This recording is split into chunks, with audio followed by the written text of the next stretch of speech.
पंतप्रधान नरेंद्र मोदी हे 28 फेब्रुवारी यवतमाळ दौऱ्यावर आहेत आणि या ठिकाणी पंतप्रधान नरेंद्र मोदींच्या हस्ते इलेक्ट्रॉनिक पद्धतीनं यवतमाळ शहरापासून असलेल्या काही अंतरावर असलेल्या पंडित दीनदयाल उपाध्याय यांच्या स्मारकाचं जे आहे ते लोकार्पण या ठिकाणी केलं जाणार आहे। साधारणतः 2 एकर परिसरामध्ये उभारण्यात आलेल्या या स्मारकामध्ये पंडित दीनदयाल उपाध्याय यांचा 42 फूट उंचीचा ब्रांजचा पुतळा जो आहे तो या ठिकाणी बसवण्यात आलेला आहे। त्यांचं जीवनपट उलगडल्या जावं या पद्धतीनं काही माहितीसुद्धा या ठिकाणी लावण्यात आलेली आहे।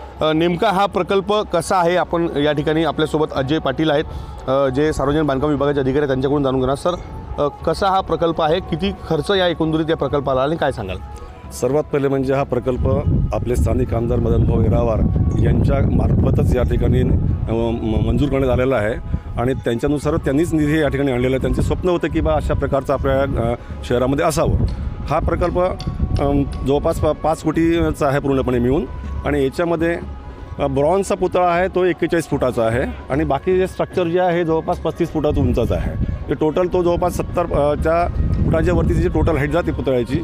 पुतळा बनला मुंबईला सर्कल क्रिएशन या कंपनीने बनवला आणि त्यांनी या ठिकाणी आणून 1 पीसमध्येच आपल्याला 300 टनाची क्रेन लागली आणि त्या 300 क्रेनवर आपण जवळपास 7 मिनिटांमध्ये हा इन्स्टॉल केलेला आहे या ठिकाणी। तसंच कन्स्ट्रक्शन जो पार्ट आहे बाकी सिव्हिलचा इथे अवधारे कन्स्ट्रक्शन कंपनी आहे यवतमाळची, त्यांच्यामार्फत करण्यात आलेला आहे आणि 5 कोटीचं याचं प्रशासकीय मान्यता होती। निश्चित पंडित दीनदयाल उपाध्याय यांचा जीवनपट जो आहे तो या स्मारकाच्या माध्यमातून जो आहे तो उलगडला जाणार आहे। पंतप्रधान नरेंद्र मोदींच्या हस्ते याच पंडित दीनदयाल उपाध्यायांच्या स्मारकाचं 28 तारखेला इलेक्ट्रॉनिक पद्धतीनं लोकार्पण केलं जाणार आहे। त्यानंतर हे नागरिकांसाठी स्मारक जे आहे ते खुलं असणार आहे। विवेक गावंडे, TV9 मराठी, यवतमाळ।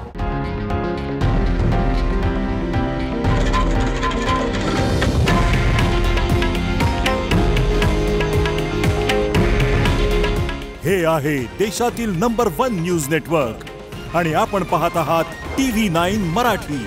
काळजी तुमची, हित महाराष्ट्राचं।